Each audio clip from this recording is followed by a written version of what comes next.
So there was actually a study that came out and they measured PFAS in makeup that you can buy at big box stores. So in the study, they named Sephora, Ulta, Target, stores that most women shop for makeup at. Up to 50% of them had detectable levels of PFAS in them, and the highest was in lip products, foundation, and mascara. Welcome to the show, Dr. Yvonne Burkart. Thank you so much. I'm so excited to be here. Yeah, man, it's a pleasure. We tried to get you on last year, but it didn't work out. But now you're here, and I'm so excited. And I would be remiss if I didn't ask out the gate, because it's coming out of my pores, and I know you've been talking about it lately. Is our makeup toxic? Conventional makeup is toxic, yes. They want to make us believe that it's not, but it is, because within a few days of switching your products out, you can actually see a measurable decrease in the amount of endocrine disruptors in your blood within 3 days. So man-made or naturally occurring chemicals that disrupt our body's hormones. And it's not just a reproductive issue. It affects all systems. All systems. Brain, gut, liver, reproductive organs, metabolism, energy, brain function, immune function. Yeah. So is it all types of makeup? What types of makeup are we talking about? Is it just like foundation, concealer, lotions? Is it across the board? I love this question. So there was actually a study that came out and they measured PFAS in makeup that you can buy at big box stores. So in the study, they named Sephora, Ulta, Target, stores that most women shop for makeup at. Up to 50% of them had detectable levels of PFAS in them, and the highest was in lip products, foundation, and mascara. So they're typically adding it in as a waterproofing ingredient to make it last longer. So for those who aren't aware, PFAS are the polyfluorinated chemicals that repel water that we see in nonstick pans or raincoats, right? Exactly. But actually, in this conversation, I'm having a revelation that, yeah, it makes sense. When you put it on lipstick, it's repelling saliva, repelling water, drink, to keep it on longer. So they're putting these in our lipstick, you're saying? Yes. And what are the effects of these PFAS chemicals? So they're known to cause several different types of cancer. So childhood cancer as well, thyroid disorders, you name it. Immunotoxicity, miscarriage. And it's incredible to hear that, like, not only is it in something we apply to our body, but we apply it on our lips, right? So let's say we're eating, every time we're moving our lips, right? Bringing the food in, it's rubbing off into our saliva and getting into our system. And when you mentioned early on, there's a measurable effect when you stop the conventional makeup? Yeah, when you stop conventional personal care products like deodorant, shampoo, it's all sort of in a similar category of personal care products, right? So cosmetics, specifically, we apply them to our face, but lotions, deodorant, shampoo, those things that you use every single day, those can definitely affect your levels of phthalates in the blood. Specifically, it was phthalates that they measured. Okay, so PFAS is a big one. And I actually, it's funny we're having this conversation. I did a show recently on fast fashion and the chemicals that were found in fast fashion. And the three big ones were heavy metals, PFAS, and phthalates, BPA. So for you and your research, where are you finding that phthalates, BPA are found? Oh, they're found everywhere. So when it comes to cosmetics, sometimes they're added as ingredients. So specifically in fragrances, phthalates are used to help a fragrance stick to the skin and make the scent linger. So if you've ever had a scent that just really lasts a long time, really good chance there's phthalates in there. And what are those phthalates doing to us? Phthalates are affecting, again, almost every organ system in the body. So they're definitely affecting the reproductive organs, throwing off, your estrogen, progesterone, and testosterone balance, but they also affect, again, the immune system. So there's a lot of overlap with these endocrine disruptors causing the same types of conditions. And the way I like to think about it is our systems are an elegant symphony, and they need balance for that music to come out. Anytime there's a discordant sound, it's in the form of an endocrine disrupting chemical. And when those hormones are disrupted, it affects everything. The hormones in many ways are signals for the rest of our body on how to act, on what to do. And our immune system, not being short of that, our immune system relies heavily on signals, including hormonal signals. So it makes sense that what you said, overlap, when we expose ourselves to these chemicals, it's our hormones being affected, fertility being affected, like we said. We were talking a little bit about dermatology, but then our immune system. And it's crazy because everyone wants to have a strong immune system now, especially in the past 2 years. It's all of a sudden a hot buzz term that we really want to work on. But you're saying one of the ways to work on it is to remove these cosmetics, huh? Exactly. So if you can, the more of these chemicals that you can remove from your daily routine, the better off you'll be. And it's so wild to think about because I actually sat down and I did an exposure assessment. So I calculated how many exposures one person can avoid by switching just one product. So for example, let's just say a body lotion that you use every single day, that you're not rinsing off, it's staying on your skin. If you are in your 30s and you're expected to live close to 80, that's nearly 16,000 exposures that you're having. So 16,000 opportunities to choose a better product. Just from one change? Just from one product. Okay. If you just switched your body lotion and you use it every single day for the rest of your life until you're about in your 70s or 80s, 16,000 exposures. Wow. And every single one of those exposures, you don't know what it's actually doing to you, right? Because the ingredients could either be nourishing to your skin or they could be taking away. Most of these conventional ingredients are taking away. Yeah. You're saying. Right. And to bring this to awareness, it's not just one cosmetic or personal care product ingredient we're using, right? How many on average are we using? I know men less than women, but is it over 10? Women can use up to 100, over 100 in a day. Different ingredients? Right. Or like maybe 10 different products, 12 different products? Exactly. 10 to 12 different products, each one of those products having, maybe 20 ingredients, right? You think about how quickly that builds up. And then especially if they have the same type of ingredients, then there's overlap. And you start kind of building and adding. Yeah. So I remember I knew my mom used to put Vaseline on her face all the time because, it was lubricating and it had glimmer and shine.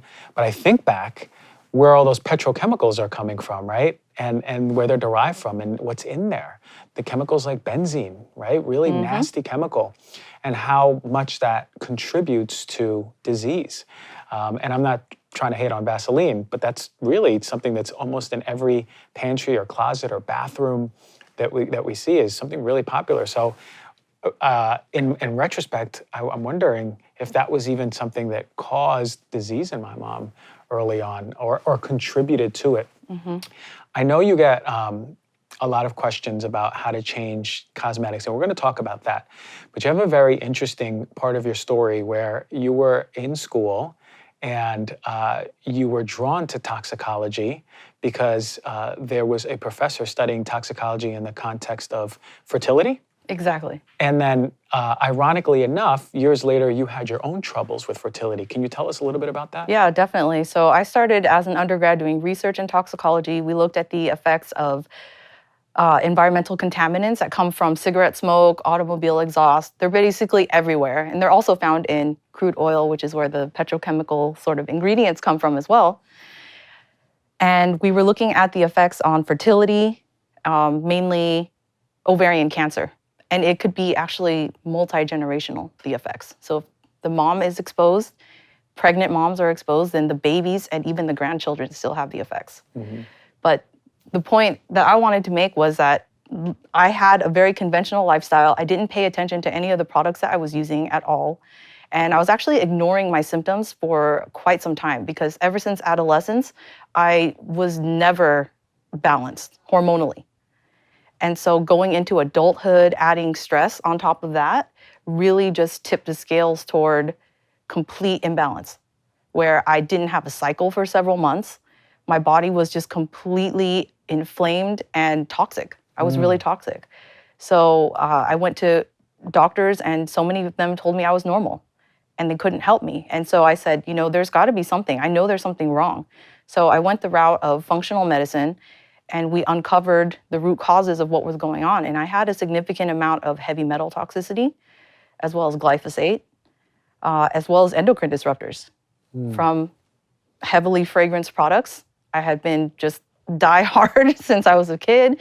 Like most, women and girls, really, really strong connection to fragrances, scented products. And so I had to unlearn a lot of what I learned in school to actually heal myself. Mm-hmm. And how did that manifest as disease as an adult? What did you start seeing coming up? I had horrible acne in my 30s, exploding all over my face. I had significant amount of hair loss. I had my abnormal cycles. I wasn't ovulating at all. And I actually had significant gut issues, which isn't a surprise, right, because of the glyphosate. And the heavy metal toxicity was really throwing me off too. And I had brain inflammation and brain fog to the point where it was affecting my daily life. I wasn't able to perform at work. So when it comes to Athletic Greens, it's a product that I've been using pretty much every single day. Now, I started taking this because I wanted more comprehensive energy, especially because I'm on the go. So me being on the go, sometimes it's hard to sit down and make a whole salad. So out of order of convenience, I started using Athletic Greens, especially when their certificates of analysis look super clean across the board. Over the past few years, they've been improving every single year, and now they have a really, really good quality product. It doesn't taste like it's super healthy, even though it is. And why I say that, because we associate a lot of healthy drinks with grassy, earthy taste, but this one actually has a mild tropical taste. It's sweetened with pineapple and vanilla. Those are the natural flavors that you see. They are not synthetic. They are not synthetic, I repeat. So when it comes to Athletic Greens, it has 75 vitamins and minerals. It has whole food source superfoods, probiotics, adaptogens to help you really get your day started right. Contains less than a gram of sugar, no GMOs, no nasty chemicals, artificial anything, and it tastes good, like I said. So by that, it helps support better sleep quality, recovery, but also mental clarity and alertness throughout the day, which I notice the most. AG1 is a small micro habit with big benefits, something you do every single day that builds up over time. And I only partner with brands I truly believe in. Athletic Greens is one of them. They're a great company. They focus on sustainability. For one, they're a climate neutral certified company. In 2020, they purchased carbon credits that support projects protecting old growth rainforests. Additionally, for every purchase, they donate to organizations helping to get nutritious foods to kids who are in need, including the No Kid Hungry here in the United States. And in 2020, Athletic Greens donated over 1.2 million meals to kids. So it's time to reclaim your health, something you could do every single day, especially now that we're heading into the summer. We want to make sure we're getting an abundance of antioxidants, especially because we're going to be in the sun more. So to make it easy, Athletic Greens is giving you a free 1-year supply of immune-supporting vitamin D and 5 free travel packs with your first purchase. All you have to do is visit athleticgreens.com/heal-thyself. Again, that's athleticgreens.com/heal-thyself to take ownership of your health and pick up on the ultimate daily nutritional insurance. So amongst all of these symptoms, you then went to a functional doctor. They found all this stuff.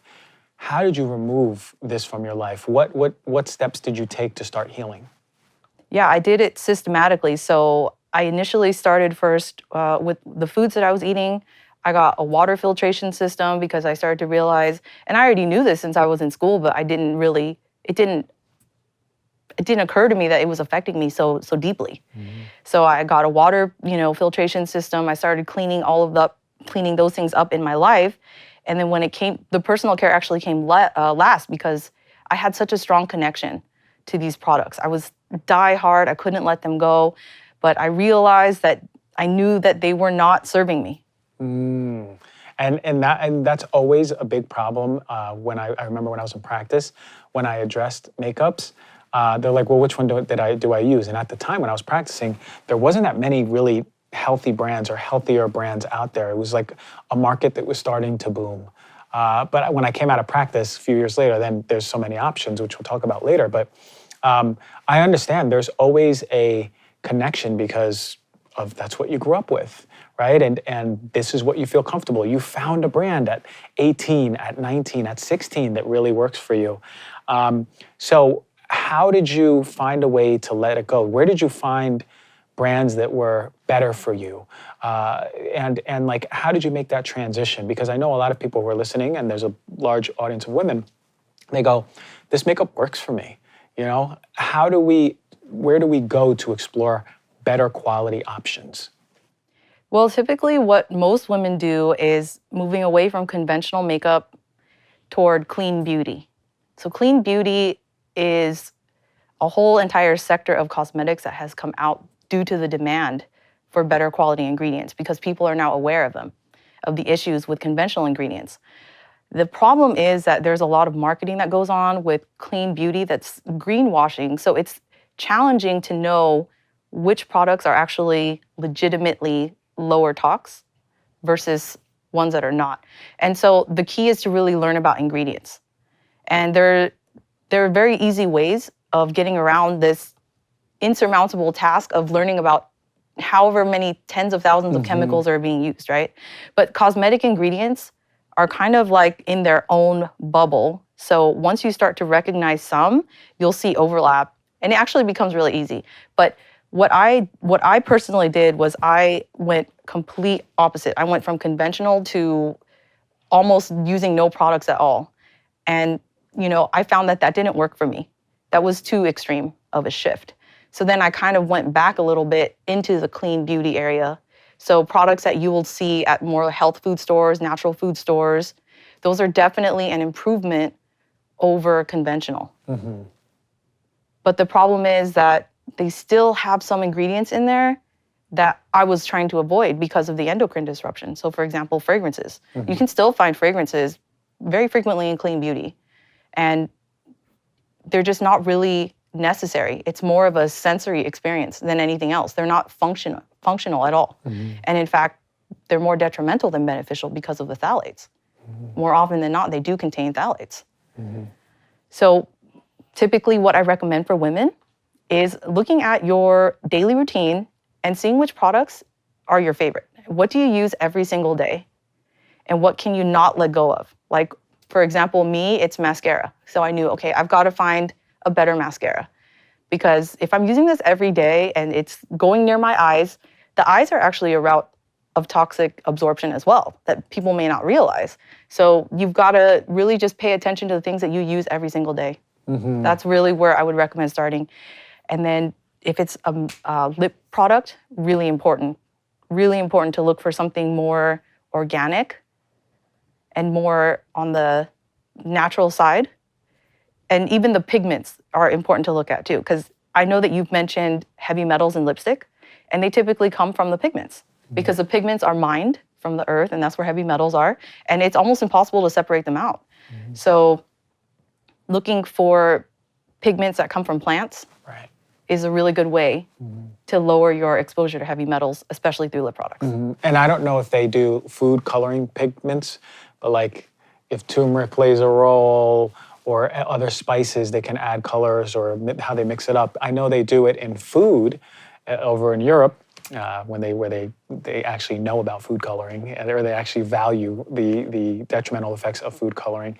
That's a whole nother convo, but I like what you said about choosing the one that is like the thing, that you have to use.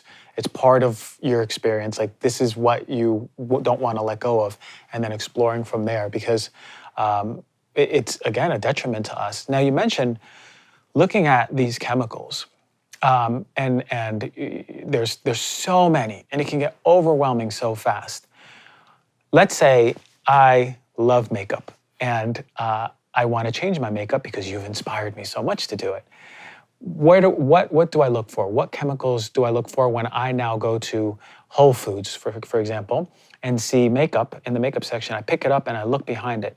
What am I supposed to train my eye to look at initially to start learning more? So you definitely want to look at the ingredients list, and typically the first 5 to 7 make up the bulk of that product. Those are the most abundant.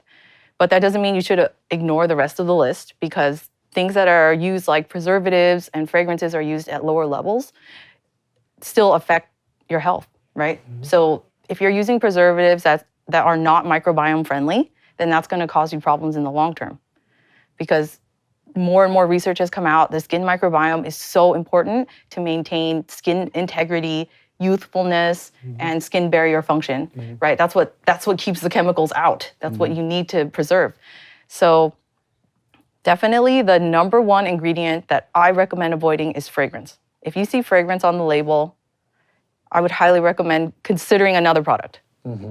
Why? What does a fragrance do? Well, fragrances are probably the top allergens known to man, and they're also more likely than not containing phthalates. And the phthalates are what's disrupting the hormonal system. Exactly. And when it comes to fragrances, is it true that when you see fragrance, that can be an umbrella term to many different chemicals? Exactly. So our eyes will see 20 ingredients plus fragrance at the end, but it can be 20 plus however many fragrance encapsulates. It could be another 100, right? Right. Which is incredible umbrella term, and we just see that as like fragrance. Oh yeah, whatever it's made out of. It's pretty incredible concept when you think about it.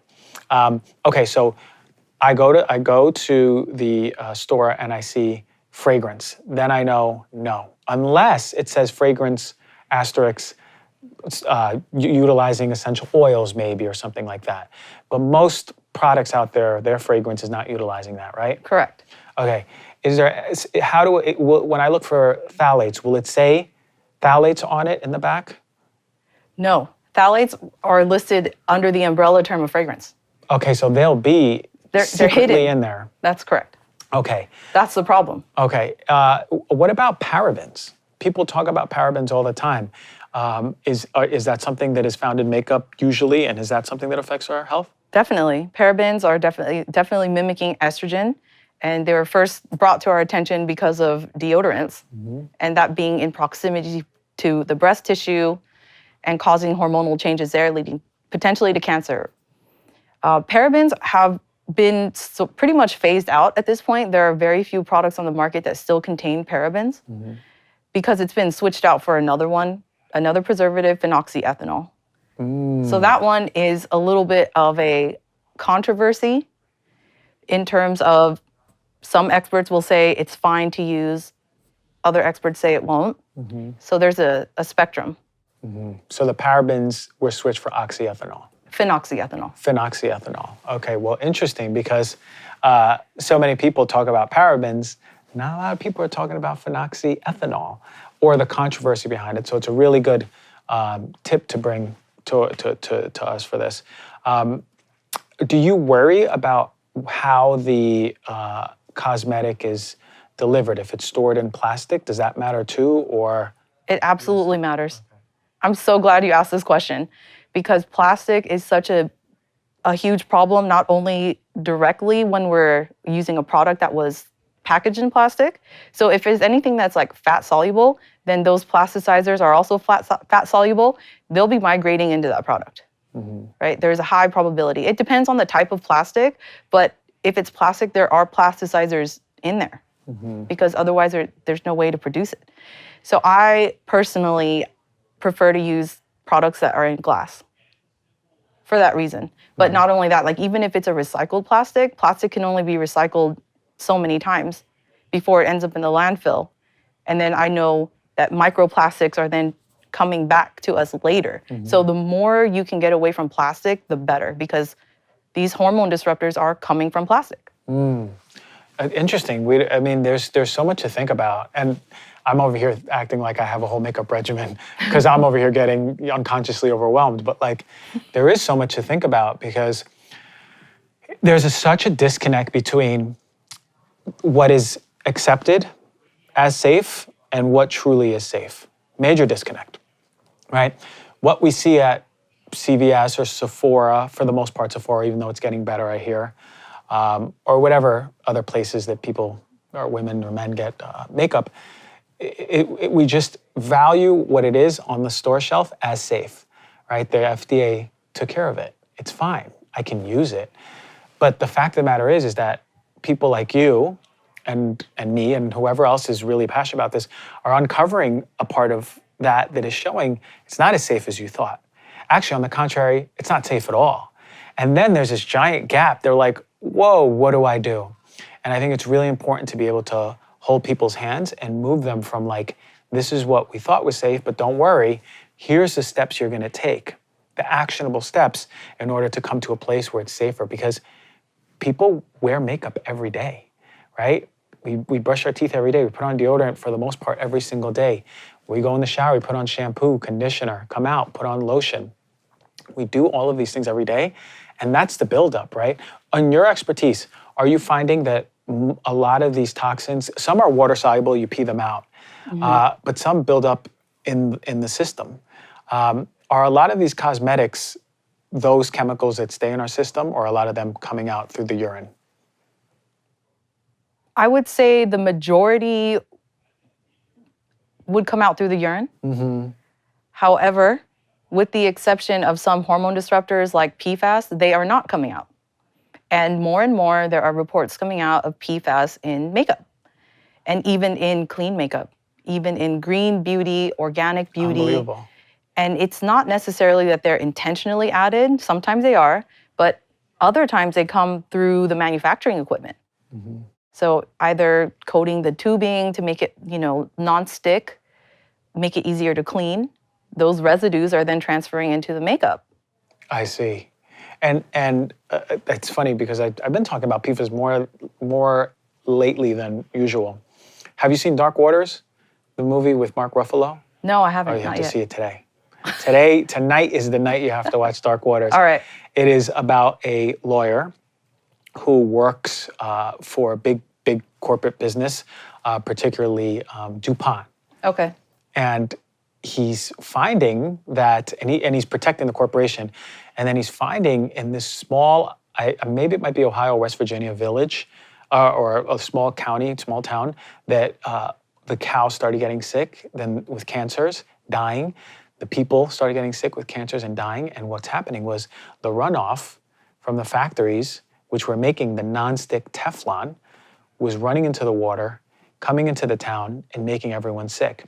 So this lawyer, over the span of like 10, 15, 20 years, left to represent the people that his old employer was hurting. It's a true story. But you learn about this PFAS chemical. If you never heard about it, you learn about it in real time as he's learning about it. So he's a lawyer who's just protecting a corporation and has no idea what's happening. And then you find out what this chemical is doing.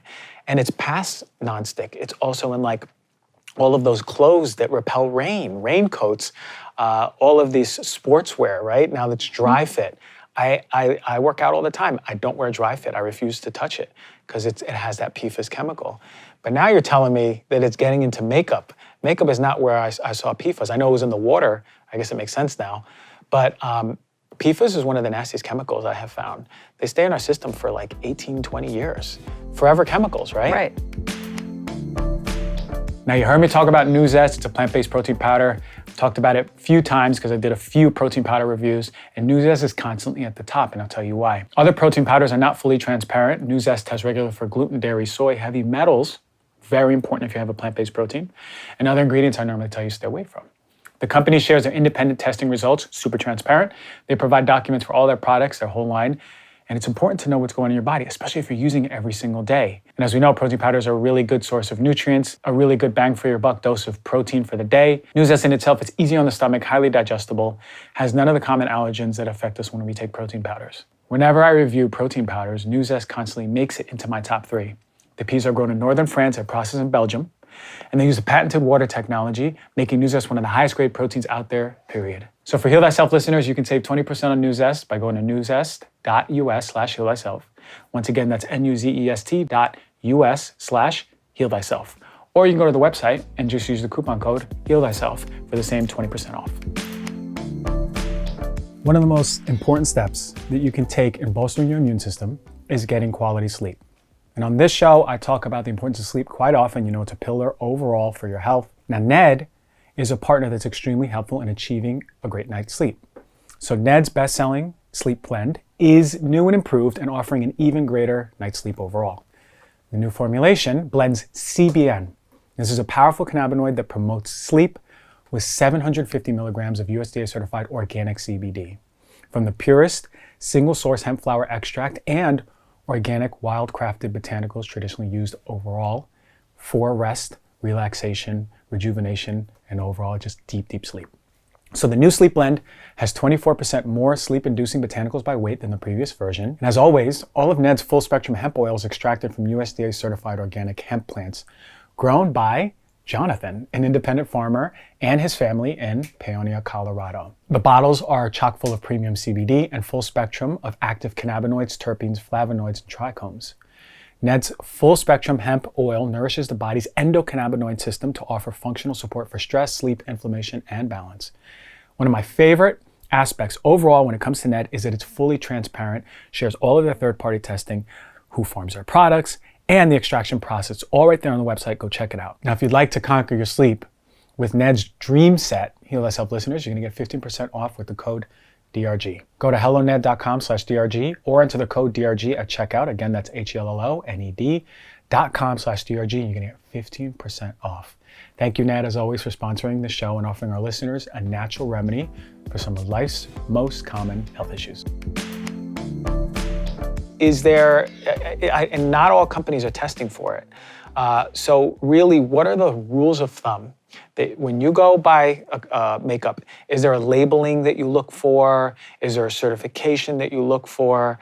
Is there a certain brands? Is there brands that you really know that have been vetted by you that we can learn about? What are some things, aside from turning it around and looking at the ingredients, what are some things you look at just right from the get-go, face value? Well, I personally ignore all the marketing because there is an emphasis on, oh, this is made without, parabens, phthalates, Right. Silicone, sulfates, all of these things that they want to draw your attention to, but the ingredients don't match the labeling, the marketing. And so a way that you can definitely avoid it without having to read all the ingredients is to look for waterproof, long last. Those are the ones that are treated with the PFAS. So when you see anything that's waterproof, long-lasting, Correct. Long-lasting scent is going to be also the phthalates. The phthalates in the fragrance. Phthalates. So anything that we're seeing that, and there's a lot of waterproof for makeup, right? A lot. They have waterproof mascara, I feel like I've seen. Waterproof mascara, they have long wear foundation, they have long-lasting lipstick, non-transfer, that kind of thing. Because, women complain that it gets on their clothes or it comes off on their glass.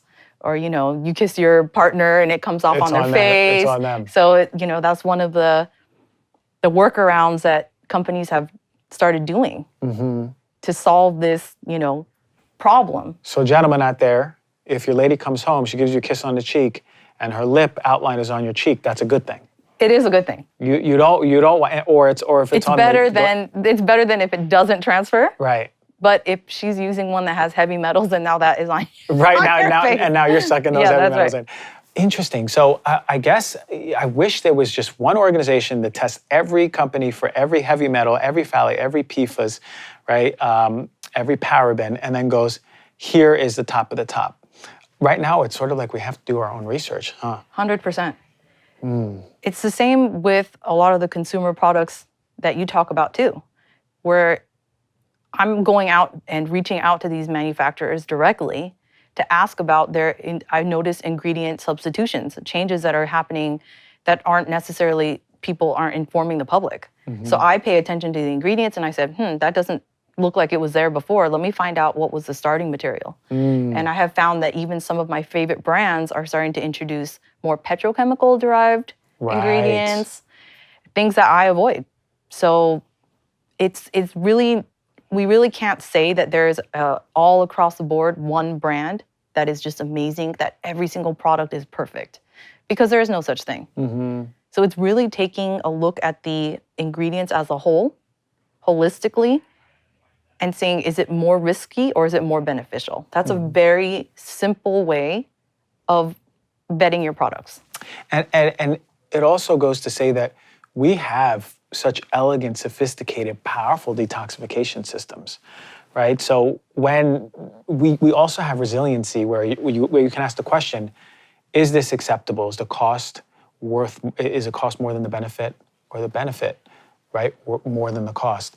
And even if there's some chemicals in there, it's a bigger difference if you're looking at something that go, you know what, like this is 80% really good, right? And some chemicals, we can also keep our systems really strong with detoxification. And then that goes into like, what are we eating, right? Are we sweating? Are we moving? Are we pooping, right?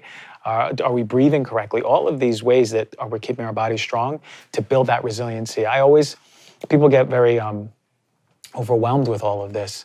But the other side of it is like education, making right decisions, good decisions, and then building that resiliency, making sure that you're detoxing too, which is really powerful. Before we got on air, we were talking about a really powerful antioxidant in our system. What is the best antioxidant in our system when it comes to detoxifying these toxins? Glutathione. Hands down, glutathione. It's the master antioxidant. It's the master antioxidant. And in your research, how has glutathione connected to fertility? Because not a lot of people know about this. Yeah, so actually one of the most mind-blowing facts that I learned when I was in research is that the liver and the kidney contain the most glutathione in our entire body. And after that are the testes and the ovaries. That was like completely mind-blowing to me. I mean, I understand the liver and the kidney, those are our heavy detoxification organs. I did not know, had no idea how important glutathione is and detoxification for reproduction. But now that I think about it, and you think about it, it makes sense. Our reproductive capacity, our fertility, is a measure of our overall health. If our body cannot support a pregnancy, then there's something really off. And in fact, every month when we ovulate, glutathione levels go up just before the follicle opens and the egg comes out. And that is to protect the egg. That's our most precious resource, right, as women, to protect the egg from oxidation, from damage. So if you have low levels of glutathione, if you're more inflamed, you're more in an oxidized state, if you're using a lot of heavy metals, things that deplete your glutathione, then you're going to end up in a more dysfunctional state than you would a healthy state. Was such an important piece of information for couples trying to get pregnant. And if there's infertility, or someone's had a miscarriage, or someone wasn't able to get pregnant, couples weren't able to get pregnant, we really need to explore glutathione, right? When I was practicing, I had a few infertility patients, and in the nutritional test I did, I always had glutathione in big letters circled going, what's your level of this antioxidant, right? Because in an inflammatory state in general, but especially when glutathione, the antioxidant, is needed to protect the egg. I always thought about it like bodyguards in the whole area going, okay, inflammation, moving over those flames, and any oxidation, moving over those oxidants, and protecting the egg. A lot of us are depleting glutathione. Let me tell you, for the majority of people I've tested nutritionally, their glutathione was low. Majority of people, even people who they just came in and said, hey doc, I want to optimize my health. You know, I've been like, I'm going to run a marathon in the next 6 months. How can I had patients like that. Still glutathione, and it showed me how much of a burden, not only like nutritionally, like we're not getting enough good nutrition dense foods, but how much of a burden the environmental aspect is on our systems, right? And it's a marker of like how much of a burden we're feeling in our body is that glutathione level. So do you take glutathione yourself? I do, but I try to get it through my diet as well, because supplementation is helpful to some regard, but I want to give my body the building blocks to make its own glutathione. So glutathione cannot be absorbed as such. It has to be either in like a lipophilic sort of encapsulation. That it does help in the short term, but in the long term, I would recommend, I personally go through food. So you eat high protein rich foods, Sulfur-rich foods, food, vitamin C. try to eat as many colors of the rainbow in a day. Because That's it's like glutathione, but it's also, upstream, like all the antioxidant genes. Right. We've got to be able to switch those on. And a lot of people have epigenetic changes where those are turned off. And that's why you get low glutathione. And then you combine that with your high toxic load from the environment. It's a recipe for disaster. And that's why we're seeing so much disease in general. Yeah, in general. So back to your story, you detoxified. You started giving your body better nutrition. You started doing right by yourself after so long. What happened to your period? I would say within 2 months, it returned. Within 2 months? Within 2 months. Yeah, so I had mercury amalgam fillings in my teeth, and I had those removed, but they were not removed properly. So I had quite a significant amount of mercury exposure in my system. And once I had those fillings removed, and then I started changing my diet and my lifestyle, very quickly, I would say within 2 months, there was no, medication or anything involved. It was just bringing my body back to balance, removing the sources of, like you said, those fires, putting out those fires and rebuilding. It's so critical to rebuild your cells with high quality nutrients, because supplementation is one thing, but it's really important to have the baseline building blocks there. And that's where our body recognizes those baseline building blocks from food, right? Food in their own proportions and ratios and synergy. That's where our body goes, yes, I evolved with this, more of this, But I love this whole picture, and I love the work that you're doing at bringing more awareness to things like cosmetics. The cosmetic industry is a very corrupt industry. I done few shows on FDA and how just short-sighted they are when it comes to chemicals, and how they just let in tons and tons of chemicals. It's a sort of like innocent until proven guilty situation when it comes to chemicals. But in many ways, we're the lab rats, and we don't know how these chemicals work together. And before we wrap up, I want to talk about a concept of dose makes the poison. I hear that a lot, especially in cosmetics, right? Where they go, well, you just put on a little lipstick and a little foundation, concealer, shimmer, and it's only at a blank dose, way lower than is considered even close to dangerous. That's okay. But how do you feel about people who say from that perspective, the dose makes the poison? So the dose makes the poison is in every single toxicology textbook. Right when you open the front cover, that's the first thing that you'll see. And it was a concept that was very much indoctrinated into us as students. That was like the main thing that we followed, is the dose makes the poison, the dose makes the poison. But from my own personal experience and what I know to be true, it doesn't hold up. It doesn't make sense, because in regards to chemicals that bioaccumulate, PFAS, heavy metals, a little bit here, a little bit there, but they don't leave your body. So they're adding up. So it doesn't actually make sense at all. The dose makes the poison concept is totally inaccurate, if you ask me. Yeah, I agree. And it doesn't take into account the bioaccumulation, which is so important to take into account, especially with heavy metals. You're not peeing those out. They have an affinity for your organs. Your bones, right? Your liver, your brain. They love the brain. They love the brain, and then it takes nothing into account about the synergy of chemicals. We don't even know how this chemical looks in a vacuum. I mean, we only know how it looks in a vacuum. We don't know how it looks with all the other teamsters of chemicals that you see in lipstick. Oh wait, but what about the other combination you see in your foundation? How about your mascara? How about the shimmer? How about the lotion? All of these are different ratios with different chemicals.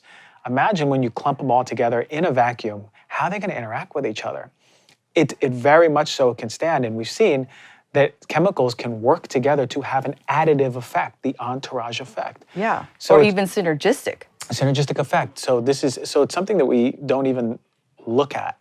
And for me, it's very concerning. But anyway, I'm glad that I wanted to clear that up, because I don't get many contrarians from that side. But there are pages on Instagram that are very contradictory to the synergistic model or bioaccumulation model. And I've gotten into it, not in a while, but I've gotten to it a few times, where they're like, the dose makes the poison. What are you talking about? You don't know anything. You're not a toxicologist. I was like, I know about environmental medicine. I'm a doctor and I know a toxicologist. So there you go. So there you have it first, everyone. Dose makes the poison. The truth behind the dose makes the poison. Listen, you have a course, right? I do. Okay, what's the course? What's the name of it, and where can we find it? It's called the Safe Ingredient Academy, and you can find it through my Instagram at Dr. Yvonne Burkart, where I basically walk you through step by step exactly how to detoxify your entire beauty and personal care routine. Perfect. This is literally everything we ever needed, the step-by-step. And it's out right now. We can purchase it as we're listening to this? Yes. Okay, I love that. This is for everyone. And this is exactly what I said. We need someone to hold our hands and bring us to the side that says, hey, it's not as safe as you thought, but guess what? Here's some steps. So really, everyone go check that out. If you wear makeup and you want to make the shift, go onto that course and look up the way to do it, because if it's coming from a toxicologist who knows her stuff and is passionate like this, I got all the trust in you. Thank you for coming on the show. Where can we find you? What's your Instagram? At Dr. Yvonne Burkart. Okay, I love that. I'm very excited, and thank you for we've tried to get you on last year. We finally got you on. It's been a pleasure to have this conversation. Such important information, and you and I are big toxin nerds, so this is super exciting. But as always, we'd love to have you back in the future. Thanks for taking the time. Thank you so much for having me.